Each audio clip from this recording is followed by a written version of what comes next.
Awesome. Hello, everybody, for joining us. Thank you. I'm Deanna Bryan, Hope for HIE, and I'm here with Annie Gunning, our certified child life specialist. And we are here today to talk to you all about family advocacy. We'll get into it soon, but let's say hi to Annie first. Hi, Annie. Hello, good to see you again. Hello, Yes. everyone. We're glad you're here. I'm here again just to talk today a little bit more. I think we're highlighting advocacy this week or this month. So I am here today just to talk about the child life perspective of advocacy. Yes. And we are just kind of on the tail end of another Q&A, a medical advisory board Q&A we had yesterday, where it was all about parenting through trauma, but advocacy came up so many times throughout that conversation. And like a key moment was really, we preach it, and we say, let's do it. But more often than not, we just don't really have the tools we need in order to do it effectively. And for so many reasons. I mean, right, there's so many variables, and there's so many, it looks different for everyone. I mean, when you think of HIE, there are so many impacts and outcomes and ranges of what could happen. So you could try to be advocating for yourself. You could try to be advocating for your medically complex child. You could try to be advocating for the emotional well-being of your child or siblings of that child. There's just so much that goes into it. Are they verbal? Are they nonverbal? And so while we probably just don't or can't just get into the really like all those crazy nuances, we can have still a really productive conversation today about what advocacy looks like. And then at the end of the day, you're available. People can reach out to you. Yeah, absolutely. Yes. And I have talked to a couple of families because I am available to all our HIE families virtually for conversations, Zoom calls. I've had so many families that I've talked to recently, and they're like, I don't know what I can say, or I didn't know if I could say that. I didn't know I can ask for that. And I'm like, you can ask for X, all these things. And I list them out, and they're just kind of surprised. So I hope today will kind of give a little bit more information. And like you said, it's all individualized, but hopefully today will kind of help guide families a little bit more in feeling that confidence and advocating for themselves and their kids. Yeah. And just, knowing that they're able to, or that it's even an option is kind of the first step, right? So we'll get right into it. And as always, just for people who don't know or need a reminder or still trying to learn and understand, can you tell us what a child life specialist does in general, and then specifically maybe how you kind of service or hope for HIE families as our on-call child life specialist? Yes, absolutely. So as a child life specialist, I mean, just a little bit of my background that I've worked in a hospital or healthcare setting for about 24 years. And our job is to help children and families cope with stressful situations that typically involve something within the medical setting or healthcare setting or hospital.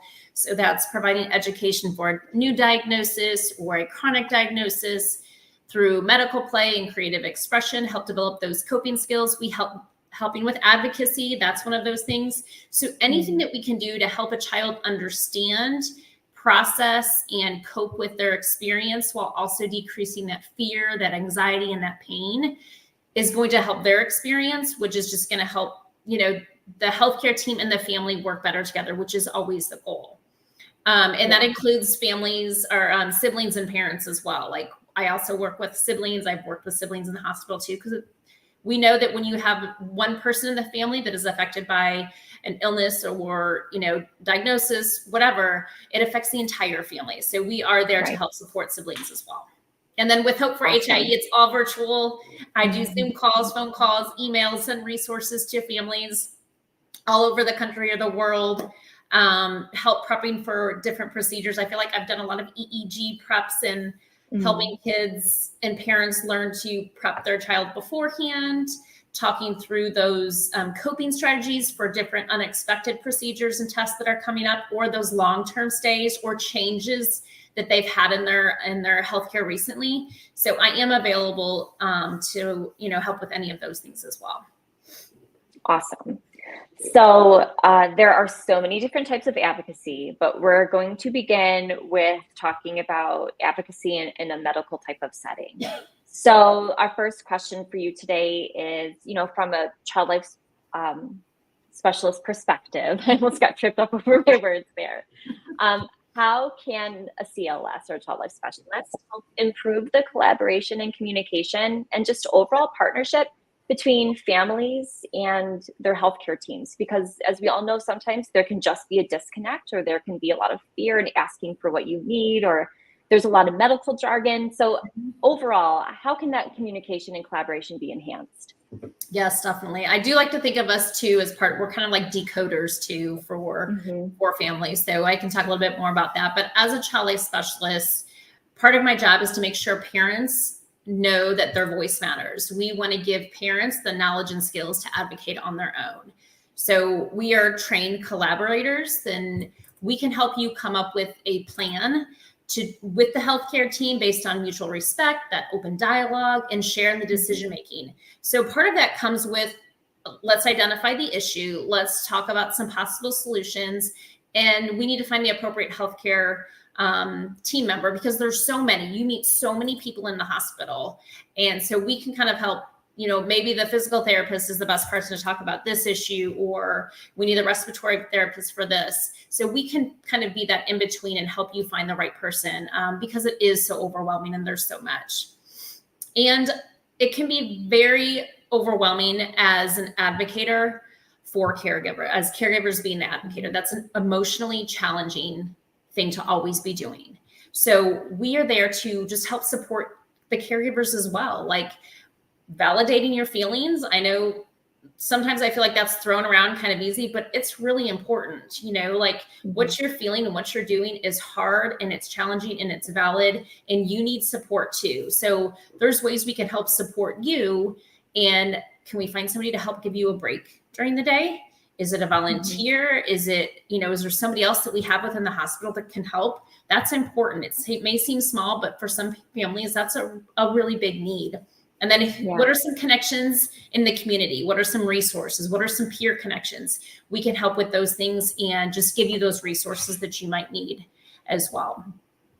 As I said, we're kind of like the decoders, and we're also like the educators. So we do all this education with kids on their diagnosis and what their what's going on with their body and things like that. But it's also important for the parents to understand what's going on. So we are very good at assessing the patient and the family and helping them understand. Let me go back. We're good at our job is just assessing the room and the psychosocial part of the hospitalization. And once I can kind of get my assessment, I'm like, I know that I need to do some extra education with that parent based on maybe their reactions, their questions they're asking. And our job is to help provide that, decode that medical information, break it down into retainable information. Because we know we only retain, caregivers, you only retain I think it's like a third of the information you're actually given. And just kind of a brief story. I worked at a HEMOC clinic, and I was teaching like a 4-year-old little boy about leukemia, and I was doing blood soup. So I spread out all this stuff on the floor, and I'm doing all these materials, and we're talking about healthy blood cells and sick blood cells and leukemia. And after we were done, the mom was like, "Oh my gosh, I totally understand leukemia better. Not that you did this, And I was like, "I'm glad you were sitting here for this." She's like, "I just feel like I have a better understanding of it now." It's because you're just getting so much information all the time. So not that I'm going to sit there and do an activity with you, but just breaking that information down so then you can make an effective coping plan. You know the questions to ask. You know how to advocate for your child. You know what they need and what's going to work best for them. It's just kind of breaking it down. Right.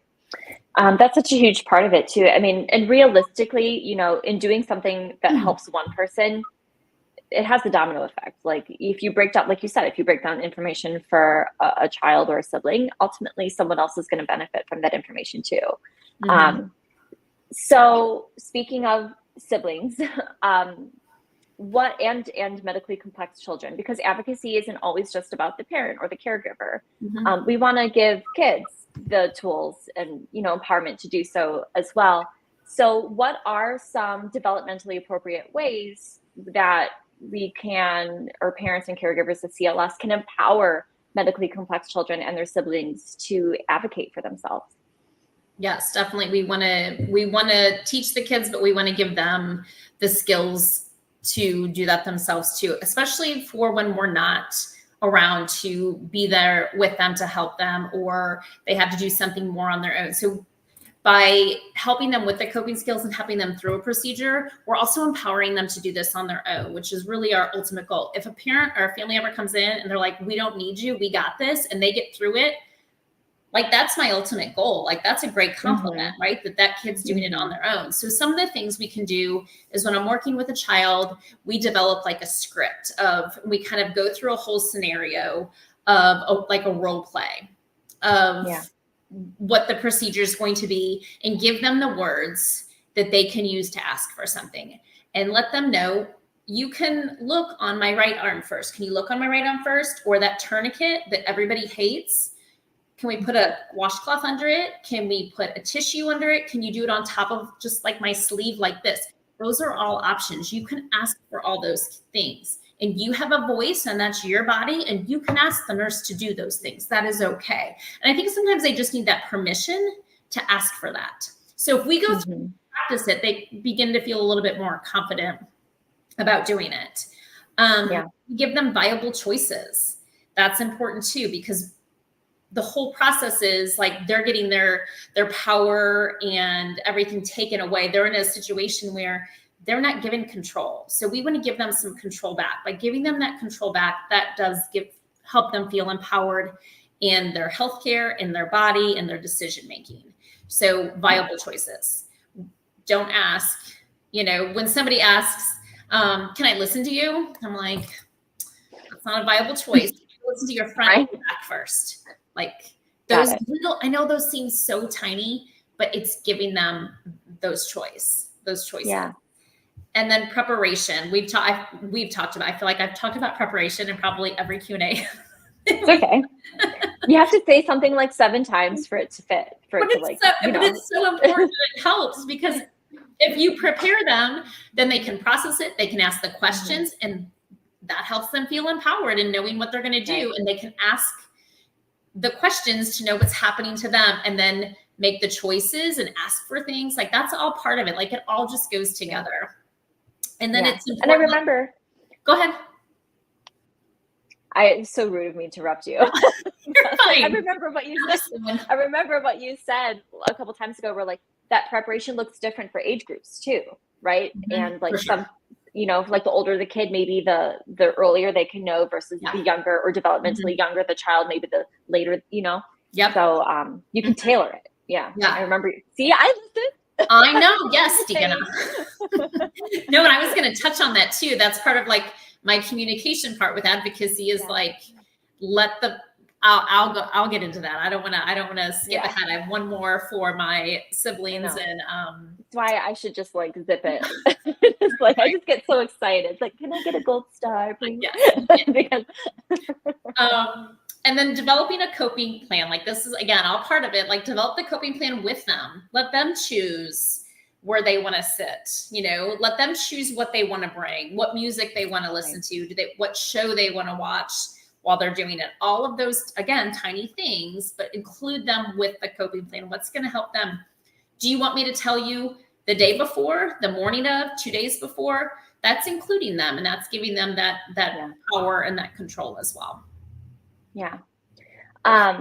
So I know that, every family circumstances are different. Like I said before, there's a range of impacts and outcomes of HIE, and advocacy looks different. So we really want to spend some time touching upon like what advocacy looks like if you're a parent with a nonverbal child, whether they just, are nonverbal or they are just developmentally are so young that they can't speak yet, So what does that look like for the parent? What does that look like for that child? And is advocacy, obviously we know it is, but is it still possible, and how? Yes, absolutely it is. Like as the child life specialist and I come into the room to meet the parent and the child, I want to learn everything about you and your child, because that is going to help me come up with a better plan, like coping plan, and just kind of understand their needs and what direction they need to go in, and where they might need more support than others. So when I first start having that conversation with the parent, things that I'm asking, how does your child learn best? So that's an important thing for people to know. How do they learn best? Is it pictures? Do they need to read something? Do they need like materials? Do we need to play through it? Do we need to do it a day in advance? Do we need to do it 4 days in advance? Like that's stuff that the parent knows, and that they can share that with the team member, and that helps. Those things are really important. And what's their communication style? Some kids don't have words, but they can still understand what's going on. And their communication might be like grimaces in their face. Like, you know what your child's pain looks like. You know what their calm face looks like. You know all their different responses. What does that look like? Because we need to know that. I want to know what that looks like. That's their communication style. And is your child just in general, like just quiet, doesn't like a lot of people in the room?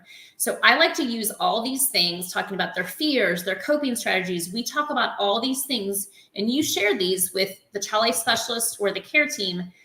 I've made like all about me posters and put it in the room. That way, every time you're not like, they don't like you to come in and immediately touch them. They want you to sit on the couch first in the room. Like all those little things, like the child life specialist can help you come up with that all about me thing of basically like the strategies for coping with being in the hospital, or the things that help me best.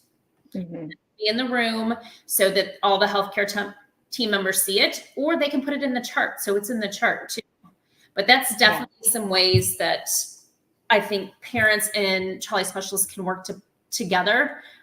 And you can make your own at home. You can just write up, my child does not like XYZ. They communicate best this way, things like that, and keep it in their room. Yeah. We're going to segue now into like advocating again for the whole family, but more specifically, I really mean like how can a child life specialist, how can we support families where they're dealing with one child's medical needs while also caring for other children, and for themselves, because that's a huge responsibility, and it can be like emotionally burdensome. So what are some advocacy tools that we can equip them with to kind of navigate those circumstances? Yes. I think as a parent, first and foremost, I always say you can ask for the child life specialist when you're in the hospital, right? Like that's what we're there for. We're there to help your family cope. And the siblings are no different than the patient that's there. We want to help them cope and understand as well. So you can always ask them. Like I would come into your room and talk to you about how you can prepare them for what's going on, appropriate language to use and appropriate words to use to talk about the hospitalization, and then give you ideas to keep them connected, right? Like whether that's we do FaceTime stuff or write letters back and forth, and help facilitate visits too. Like there's so many protocols, and hospitals do different things, especially now that we've had COVID, things are different. You never know what's going on and what rules are there, but child life specialists can help the family just facilitate those visits to make sure those connections with the siblings are still there. Those are very important connections that they need to maintain. And just as a family, you need to know what's going on with they worry, they're scared, and so maintaining those is really important. So as a child life specialist, we can help. We advocate for the family to get those siblings in for an hour visit, for whatever, however long we need to do it. Yeah. And I know you've worked in resources too. Like, I feel like I'm always giving families resources, just to help their child the siblings understand what's going on and things like that. So these are just all things you can ask for. I just want you to know they're there, and we are here to help you with those things, whatever kind of questions that you have. Yeah. I know that you've worked with a lot of families, a lot of parents and caregivers. And so you probably have a lot of tools when it comes to knowing how to help them balance their own like well-being with those of their family members and those of their medically complex child and their siblings. So how do they go about doing that? Ooh, balance their own, what they have going on. Mm-hmm. with their Yeah. kids. Yeah. I think I think you have to lean on your friends and family. Mm-hmm. You have to, and I've told families and talked to families before, like, you don't have to give every family member an update about what's going on. You can pick one family member, give them an update, and be like, can you share? Or, every family is different. So giving those suggestions and ideas per what that family has going on, I am there to help you problem solve and come up with solutions for your well-being. So anything to help make that coping better. So it's kind of hard. Like, I don't know. Give me a specific situation. Do you have a specific situation? No, I know that in our notes that we talked about, like, it was like parent input, of like you said that sometimes parents mentioned just feeling really alone as a caregiver. So kind of listening to we can talk about this too. We can go into like supportive tools and resources, because maybe we can transition into like the podcast. Yes. And like those episodes. Yes. So I feel like talking about that will answer that question. So like, what are some supportive tools and resources, when you are a parent or you are a caregiver and you feel alone and you feel disconnected and it all feels so overwhelming? Where can they turn to aside from you? What are some other avenues that they can take to finding that support that they need? Yes. And I'm going to share, as part of Hope for HIE, I'm also affiliated and work with Child Life on Call. And I've shared this before too. We've shared this in our takeaways after that. All of our Hope for HIE families have access to this free Child Life on Call app that has, Child Life on Call in general has podcasts that is parent stories. So it is a great way for parents to feel connected to another parent, hear other parent stories. There's often resources in there too. But even if they don't have the exact same diagnosis, sometimes just those similarities of stories help with the connection, so you're not so alone. And I'm going to go into a little bit more of the things and some of the stories that I thought might be good. But one of our parents, and she's episode number 211, it's Lindsay. Her son had kidney disease and ultimately just recently had a transplant, but she shared that this is from her. Sometimes we feel alone as we navigate being a caregiver. Listening to podcast episodes gives us a way of feeling connected with other families who understand the complex healthcare journey you're on with your child. Sometimes it doesn't have to be the exact same diagnosis, but shared or similar experiences can provide comfort and connection with other parents of various medical complexities. So that was just kind of her own experience in having this podcast as a resource. The other ones that I have found that I think are helpful, and again, you can just go to podcast Child Life on Call. Sometimes there's professional ones in there, but most of these are parents. So there's How to Support Siblings. There's HIE, Betsy's story is on there. There's a daughter with infantile spasms, and Deanna will put all of these on. I have them numbered, and Deanna will put these all in the takeaways. Personal growth, NICU, and shielding siblings. And then there's a couple other resources for that are on the app for like being an advocate for your child. Nice. I know that you also mentioned just like more kind of just like global universal tools and resources that are just helpful to have, something about a coping toolkit. So what does that look like, and how is it used? Yes, I love having I'm always telling parents, just keep like an extra bag in the car. You never know when that unexpected thing is going to happen and you're at the doctor like, we actually need you to go over to the hospital for this test, or you need to have this going on. So having a bag in the car with maybe some sensory toys or an extra comfort item, some snacks, like easy travel kind of games, or light up toys, or, transferable sticker games or something like that. Right. That are only for the hospital. That way you have that bag, you have some newer kind of distraction stuff that maybe the kids haven't used recently. So it seems like a newer kind of fun thing. It might be a little bit more engaging, but I do like having that in the car, just like, because you never know what could come up. And then my other idea that I love is again, the Child Life on Call app.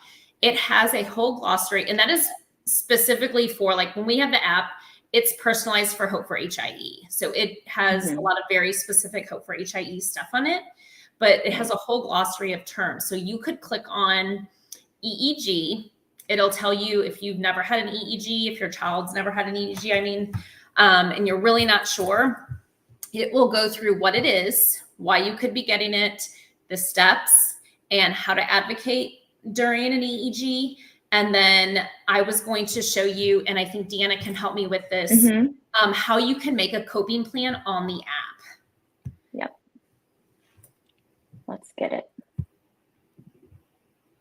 Do you see it?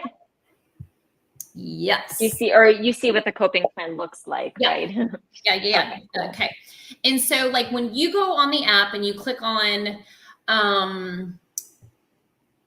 procedures and you click on, what did I do? Oh, I did swallow study. So I would click on swallow study and it'll tell me everything I need to know about a swallow study. And then there's a place you click on coping plan. And so you can go and click on, can you scroll back to the top? You can name it. So you know it's going to be a swallow study, and environmental preferences. So it has a whole list of things you can click on of what's going to be helpful to your child. We have a caregiver. We want the caregiver in the room. We want staff using soft voices because maybe everything's overstimulating, which it typically is in a hospital or emergency or something like that. Right.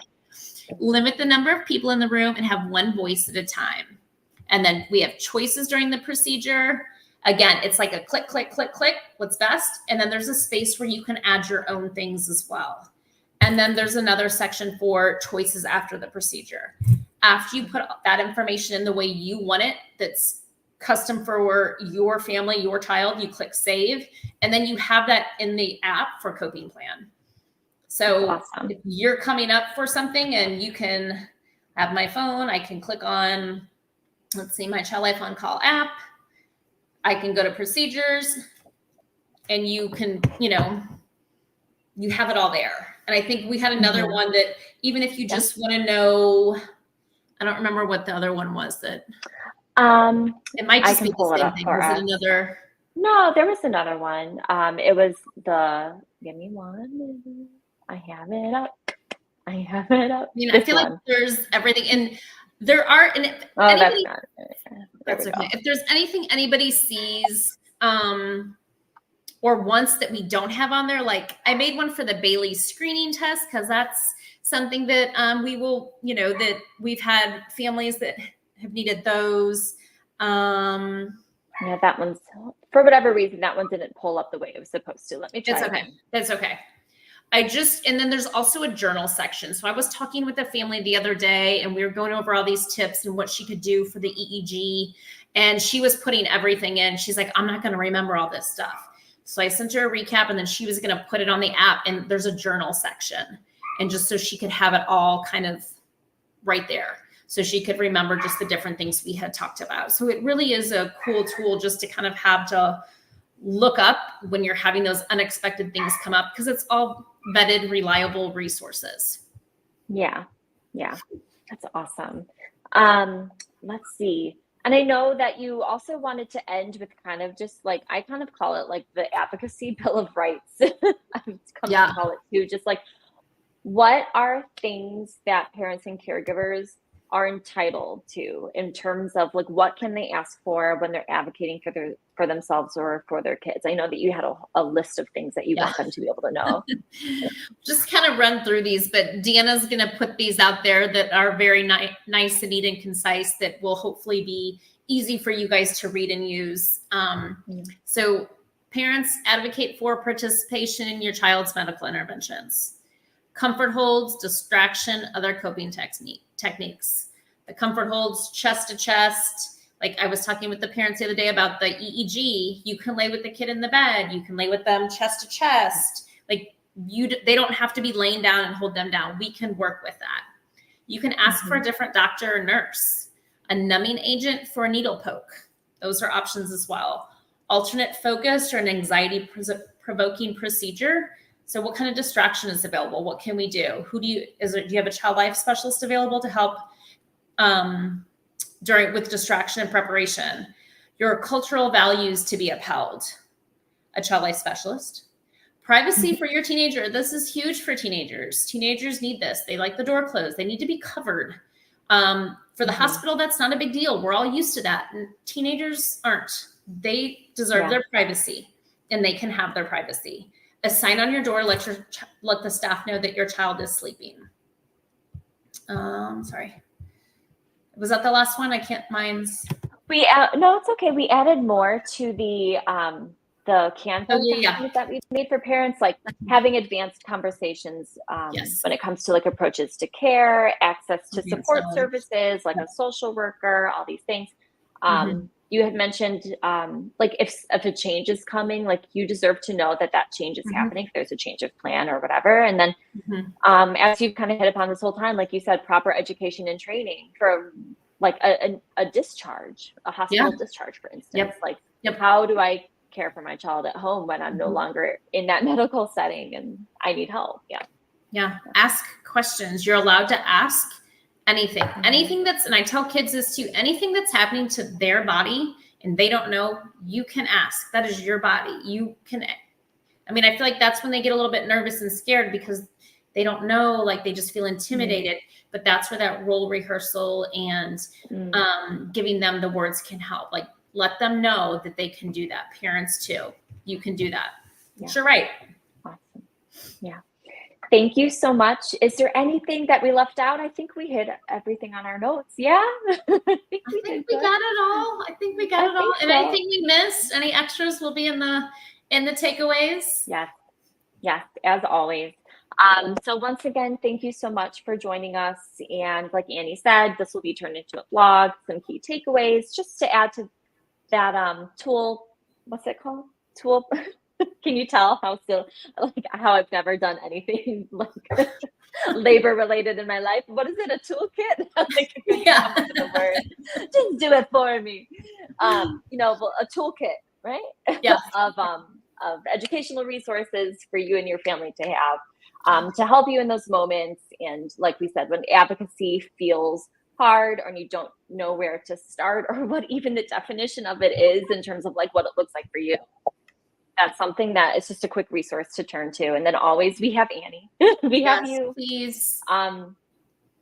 HIE.support, right? That's how they get in or email, right? But that's the best way to get in contact with you. And and you can individualize and their care. And it's just, you're a wonderful resource to have. And I say it every time, but we're really grateful to have you. And we just thank you for all the work that you've done with our families and how, our initiatives with Child Life Specialists are going to continue to grow in the future. So thanks again. And to everyone who joined us, we appreciate you, and pay attention and look out for those key takeaways and this video to be uploaded onto YouTube very soon. Until the next time. Bye. Thank you. Bye, everyone.